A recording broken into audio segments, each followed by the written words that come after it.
নমস্কার বন্ধুরা, যতনা খুলুমকা। ত্রিপুরার নির্বাচন, দুটো কেন্দ্রের নির্বাচন আর বেশি দিন নাই। একটা 19 তারিখ পশ্চিম ত্রিপুরা, আর একটা হলো 26 তারিখ পূর্ব ত্রিপুরায়। এই দুটো নির্বাচনের জন্যই জোরদারভাবে প্রচার অভিযান চলছে, কিন্তু তারপরেও প্রচারের কাজটা জমছে না, মানুষের মধ্যে উৎসাহ নাই, কর্মীদের মধ্যে স্বতঃস্ফূর্ততা নাই। কেন, সেই কথাটাই আছে বিশ্লেষণ করব। একটা একটা করে পয়েন্টগুলো উল্লেখ করব, আপনারা আপনাদের অভিজ্ঞতার সঙ্গে মিলিয়ে দেখবেন যে মিলছে কিনা। নাম্বার 1 হলো, অনেক মানুষ রয়েছে যারা বুঝতে পারছে না এটা কারোর বিসর্জনের নির্বাচন না কারোর অভিষেকের নির্বাচন। অনেকে মনে করছেন কারোর বিসর্জন হয়ে যাচ্ছে, এই কারণে অন্তর্ঘাতের সম্ভাবনা রয়েছে। কারোর কোনো একটা ক্যাম্পে প্রচণ্ড দুঃখ, যন্ত্রণা, ব্যথা ইত্যাদি রয়েছে, ফলে উৎসাহের অভাব, এটা একটা ব্যাপার। অনেকের মনে হচ্ছে যে এই নির্বাচনে মানুষ নীরব বিপ্লব করবে, যেটা ত্রিপুরাতে গত 40-50 বছরে হয়নি, সেটা এবার হতে পারে। মানুষ চুপচাপ রয়েছে, কোনো কথা বলছে না, কেউ কোনো রিয়াকশান দিচ্ছে না কোনো ব্যাপারে, সব কিছু দেখছে, শুনছে, বুঝতে পারছে, আর শেষ পর্যন্ত একটা সিদ্ধান্ত ভোটের দিন ভোটের বাক্সে দিয়ে দেবে। অনেকে মনে করছে, বহু মানুষ রয়েছে তারা যে দলের মিছিলে যাচ্ছে ঠিক তার বিপরীত দলের প্রার্থীকে তারা ভোট দিয়ে দেবে। অনেকে মনে করছে যে দলবদলগুলো যে হচ্ছে, বিভিন্ন জায়গাতে প্রচুর দলবদল হচ্ছে, একসাথে শত শত মানুষ এক দলের পতাকা ছেড়ে আরেক দলের পতাকা গ্রহণ করছে, এক দল ছেড়ে আরেক দলের নীতি আদর্শকে গ্রহণ করছে ইত্যাদি, প্রায় প্রতিনিয়তই এগুলি চলছে। অনেকে মনে করছেন যে এটা একটা নাটক, এটা একটা সাজানো নাটক। এটা অ্যাকচুয়ালি মানুষগুলো স্বতঃস্ফূর্তভাবে কোনো দলে যাচ্ছে না, কোনো দল থেকে, বিশেষ দল থেকে তাদেরকে পাঠানো হচ্ছে, ডেপুটেশনে পাঠানো হচ্ছে যে ভাই নিজের দলে থাকলে তুমি ভোট দিতে পারবে না, তোমার হয়তো নানান ধরনের অসুবিধা হবে, সুতরাং ওই আরেকটা দলে চলে যাও, যে দলে গেলে পরে তোমার ভোট দিতে কোনো অসুবিধা হবে না, তোমাকে নিজের লোক মনে করে তোমাকে ভোট কেন্দ্রে একদম নিজেরাই পাস দিয়ে দেবে এবং তুমি যাবে, সেখানে গিয়ে তোমার মনের আসল যে প্ল্যানটা রয়েছে সেই প্ল্যান অনুযায়ী তুমি ভোটটা দেবে। অনেকে মনে করছে যে এই রকমও কোনো খেলা চলছে কিনা। অনেকে মনে করছে এই কারণে যে বিধানসভা নির্বাচনের আগেও কয়েক মাসের পর মাস ধরে ব্যাপক দলবদল হয়েছিল। ভারতবর্ষে বোধহয় আর কোনো রাজ্যে এরকমভাবে দলে দলে মানুষ বা কারি মানুষ এক দলের পতাকা ছেড়ে আরেক দলের পতাকা ধরে এরকম কোনো ছবি নেই। আর কোনো রাজ্যেই আপনারা এরকম দেখতে পারবেন না। নেতাদেরকে দেখবেন এক দল ছেড়ে আরেক দলে যাচ্ছে, কিন্তু এরকম শত শত ঝাঁকে ঝাঁকে কর্মী বা ঝাঁকে ঝাঁকে সমর্থক একটা দল ছেড়ে আরেকটা দলে যাচ্ছে, অত পরিবারের অতজন, এটা ত্রিপুরা রাজ্য ছাড়া ভারতবর্ষে আর কোথাও হয় না। এখন কথা হলো, বিধানসভা নির্বাচনের আগে ওগুলি হয়েছিল, কিন্তু বিধানসভা নির্বাচনের ভোটের পার্সেন্টেজ দেখে বোঝা গেছে যে এই যে বিশাল সংখ্যক যে দলবদল হয়েছিল সেগুলির মধ্যে অধিকাংশই ফেক ছিল, জাল ছিল। এটা একটা ব্যাপার। আর একটা ব্যাপার হলো, সোশ্যাল মিডিয়ার দিকে যদি খুব ভালোভাবে লক্ষ্য রাখা যায়, তাহলে শাসক দলের বহু কর্মী যারা 2018 সালের আগে দিন রাত খেটেছিল জীবনের ঝুঁকি নিয়ে, তাদের মাঝে মাঝে পোস্ট আসে, এখনও আসে। আজকে সকালবেলাও তাদের পোস্টে দেখলাম কারোর, যেখানে তারা বলছে যে এই যে বিভিন্ন দল থেকে আসছে, এরা অ্যাকচুয়ালি দলকে ভালোবেসে আসছে না, তারা এই দলের প্রতি কোনো আনুগত্য নাই, তারা ধান্দা করতে আসছে, এখানে সুযোগ সুবিধা নেওয়ার জন্য আসছে, আবার বিপদ দেখলে এরা সবাই চলে যাবে। এই কথাগুলো এখনও লেখে, আমি যেদিন ভিডিও করছি সেই দিন সকালবেলা পর্যন্ত এই কথাগুলো পুরনো কর্মীদের ফেসবুক পোস্টে উঠে আসছে, ভেসে আসছে। তো তার কারণে অনেকে মনে করছে যে এই ক্ষোভটারও বহিঃপ্রকাশ কেউ ভোটের বাক্সে করতে পারবে। আবার একটা বিরাট অংশের মানুষ রয়েছে যারা মনে করে যে বিজেপি বাইরে বুইরে লয়ে লাইব, অর্থাৎ যে কোনো মূল্যে, যে কোনো কায়দায়, যে কোনোভাবেই হোক শাসক দলই জিতবে।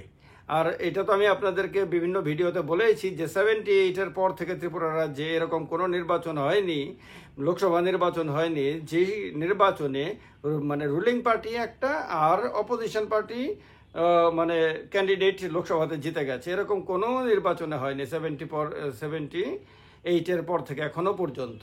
একেবারে আপনারা লাস্ট 2019-এর ইলেকশন পর্যন্ত রেকর্ডে দেখবেন, প্রত্যেকটা নির্বাচনে ত্রিপুরা রাজ্যে তারাই বিজয়ী হয়েছে যারা শাসক দল থেকে দাঁড়িয়েছে। তো এই কারণে অনেকের ধারণা যে পরিস্থিতি যেরকমই হোক না কেন, বাইরিয়া বুইরিয়া বিজেপি নিয়ে নেবে। তো এইরকম একটা ধারণা মানুষের মধ্যে, কিন্তু উৎসাহের অভাব কেন? একটা একটা করে দেখবেন, মিলিয়ে নেবেন। নাম্বার 1 হলো কংগ্রেসের গত 10 বছরে, একেবারে 10 বছরে বিজেপি ত্রিপুরাতে ক্ষমতায় আসার মানে প্রায় 3.5-3 বছর আগে থেকে দলে তলে প্রচুর কংগ্রেস কর্মী এবং কংগ্রেসের বিভিন্ন স্তরের নেতা বিজেপিতে যোগ দিয়েছে। ফলে কংগ্রেস মানে এই সংখ্যাগুলো যেমন কংগ্রেস থেকে মানে বিজেপিতে গেছে, বিজেপির প্লাস হয়েছে, তেমনি কংগ্রেসের মাইনাস হয়েছে। ফলে কংগ্রেসের শক্তিটা কমেছে, এটা নিয়ে কোনো ডাউট নাই। তারপরে আপনারা দেখবেন যে তিপ্রাসা ভিত্তিক যে দলগুলি, এই দলগুলির মধ্যে আপনারা দেখবেন যে আইপিএফটি বিরাট শক্তিশালী দল ছিল বিধানসভা নির্বাচনের আগে এবং কিছুদিন পর পর্যন্ত।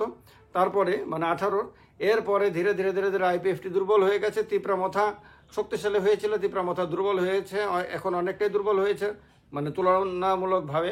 ক্যান্ডিডেট নিয়ে ক্ষোভ বিক্ষোভের কারণে তিপ্রামথা সম্বন্ধে অনেকের ধারণা অনেক রকম মানে নেগেটিভও হয়েছে, এটাও ফ্যাক্ট। যার ফলে তিপ্রামথার মানে তিপ্রাসা ভিত্তিক দলগুলির মধ্যেও মানুষের মধ্যে একটা কনফিউশন তৈরি হয়েছে, অনেক মিডিয়া রিপোর্টের কারণেও কনফিউশন তৈরি হয়েছে। এই কারণে একটা বিরাট অংশের মানুষ যেই রকমভাবে তারা উচ্ছ্বসিত হওয়ার কথা ছিল, কিন্তু ক্যান্ডিডেট ডিক্লারেশনের পর থেকে এখনো পর্যন্ত তাদের মধ্যে সেই উচ্ছ্বাস কিন্তু দেখা যাচ্ছে না। এটা আরেকটা কারণ। 3 নম্বর কারণ হলো সিপিএম এর মধ্যে। সিপিএম দীর্ঘদিন শাসন ক্ষমতায় ছিল ত্রিপুরা রাজ্যে, মানে 10 বছর, মাঝখানে 5 বছর বাদ দিলে আবার 25 বছর, মিলে 35 বছর ত্রিপুরা রাজ্যের শাসন ক্ষমতা যতদিন ভোগ করেছিল ততদিন সিপিএম এর সংগঠন বিশাল শক্তিশালী সংগঠন মনে হয়েছিল। এক একজনে তাকে বীর, মহাবীর, বিশ্ববীর এরকম মনে হয়েছিল। কিন্তু ক্ষমতা থেকে যাওয়ার পর ধীরে ধীরে ধীরে ধীরে সিপিএমের মানে অনেক বীরত্ব প্রকাশ পেয়েছে এরকমভাবে সিপিএমের অনেক নেতার, যে দেখা গেছে 2023-এর বিধানসভা নির্বাচনের ফলাফল প্রকাশের পর দলের কর্মীরা বিভিন্ন জায়গাতে যখন মার খেয়েছে, তাদের বাড়ি ঘর আক্রান্ত হয়েছে, তাদের ক্ষতি হয়েছে, দোকানপাট ইত্যাদি ভাঙচুর হয়েছে, তখন তারা নেতাদেরকে বারবার অনুরোধ করেও নেতাদেরকে টলাতে পারেনি। নেতারা বাড়িতে মধ্যেই অধিকাংশ ক্ষেত্রে নেতারা, বিধায়করা, মানে প্রাক্তন মন্ত্রী মিলে অনেকেই তারা ঘরের মধ্যে নিরাপদে বন্দী থেকেছেন। তারা বাইরে বেরিয়ে এসে আন্দোলন গড়ে তোলেননি, সেই কঠিন সময়ে কর্মীদের পাশে গিয়ে দাঁড়াননি, কর্মীদের বিপদের মুহূর্তে তাদের সামিল হন। এরকম প্রচুর অভিযোগ সারা রাজ্যে প্রচুর হয়েছে। ফলে এইবার যখন আবার নির্বাচন এসেছে, যখন নেতারা ময়দানে নামছেন, ক্যান্ডিডেটও দিয়েছেন একটি আসনের মধ্যে, তখন সেই কর্মীদের মধ্যে একটা বিরাট অংশের কর্মী রয়েছে যারা মানে তারা ধারণা করছে যে এরপরে যদি আবার পরাজিত হয় এবং তারা যদি আবার বিপদে পড়ে, তাহলে তাদের নেতারা ওই বিধানসভা নির্বাচনের পরে যেমন তাদের পাশে দাঁড়ায়নি, এবারও পাশে দাঁড়াবে না, তাদের ক্ষতি হবে। যার ফলে তাদের মধ্যে উৎসাহের খুব লজিক্যাল অভাব রয়েছে। এবার আসছি বিজেপির মধ্যে যে পুরনো আর নতুনের যে দ্বন্দ্ব, সেই দ্বন্দ্ব এই জীবনে আর শেষ হবে না। কারণ যত দিন যাবে তত নতুন নতুন লোক এসে ঢুকবে, নতুন নতুন লোকরা এসে নানান কায়দাতে তারা অ্যাডভান্স হবে, তারা বড় বড় পদ নেবে, বিভিন্ন সুযোগ সুবিধা পাবে এগুলি। আর এগুলি দেখে দেখে অপেক্ষাকৃত যারা পুরনো, তাদের মধ্যে ক্ষোভ বাড়বে, তারা ক্ষোভের কথা প্রকাশ করতে পারবে না। তাদের ক্ষোভের কথা প্রকাশ করলে তাদেরকে সিপিএম তকমা দিয়ে দেবে, অথবা কংগ্রেস তকমা দিয়ে দেবে, অথবা তাদেরকে দেশদ্রোহী ইত্যাদি নানান ধরনের মানে কি বলবো আমি বিশেষণে বিশেষিত করবে। তো এই আশঙ্কাতে তারা নীরব থাকবে, মনের ভেতরে ক্ষোভ পুষে রাখবে, ক্ষোভ আস্তে আস্তে জমাট বাঁধবে। এই জমাট ক্ষোভ যেদিন প্রকাশিত হবে ব্যাপকভাবে, সেদিনের আগে পর্যন্ত এই কারণে তাদের মধ্যে উৎসাহ থাকবে না, তারা না এগোতে পারবে ঠিকভাবে, না পিছোতে পারবে, না এক জায়গাতে স্থির আনন্দের সঙ্গে বসে থাকতে পারবে। ফলে বিভিন্ন কারণে বিভিন্ন রাজনৈতিক দলের কর্মীদের মধ্যে, বিশেষ করে কর্মীদের মধ্যে, সাধারণ মানুষ তো একদমই নিরুত্তাপ। সাধারণ মানুষের মধ্যে তো এই লোকসভা নির্বাচন নিয়ে ত্রিপুরা রাজ্যে অন্ততপক্ষে কোনো আগ্রহ নেই।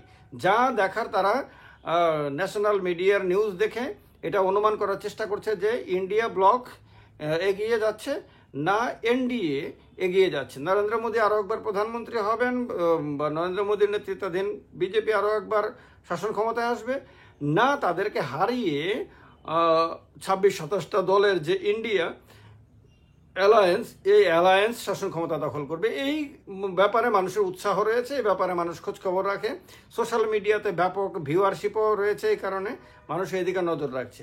কিন্তু এই রাজ্যের ব্যাপারে সাধারণ মানুষের মধ্যে তেমন কোনো আগ্রহ নাই, এটা একদম স্পষ্ট। মানুষের সঙ্গে কথা বললে, মানুষের মুডকে বোঝার চেষ্টা করলে পরে এটা বুঝতে কোনো অসুবিধা নাই।